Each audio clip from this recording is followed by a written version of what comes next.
Alo, assalomu alaykum Dilshod aka. Alaykum assalom Odilxon. Yaxshimisiz? Charchamayapsizmi aka? Rahmat. Dilshod aka, bilasizmi, men temir yo'l vokzalida ishlayman aka. Aha, Shu ishxonamga yaqin bironta loyihalaringdan joylaring bormi aka? albatta bor. Qayerda aka?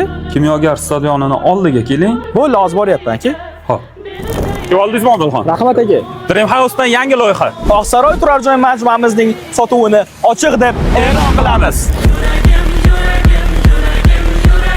Oqsaroy turar joy majmuamiz 9 qavatdan iborat bo'lib, 10-qavati esa mansarda hisoblanadi. Loyihamizda 2, 3 va 4 xonali xonadonlarimiz sotuvda mavjud. Ushbu loyihamiz shaharning markazida joylashgan. Temir yo'l vokzali, media park, korzinka, avtomobillarga yoqilg'i quyish shoxobchasi, avtomobillarga gaz quyish shoxobchasi, universal bank, kiyim-kechak do'konlari, kimyogar stadioni, klinika, Shaldiromoq masjid, 40-maktab va 16-maktab hamda yonida bog'cha ham bor. Sizning xonadoningiz shaharning istalgan hududiga borishingiz uchun eng qulay lokatsiyada joylashgan. Ushbu loyihamiz sizga ma'qul kelgan bo'lsa, sizni sotuv ofisimizda kutib qolamiz. Yana ham to'liqroq ma'lumot olish uchun bizning call center nomerimizga telefon qilinglar.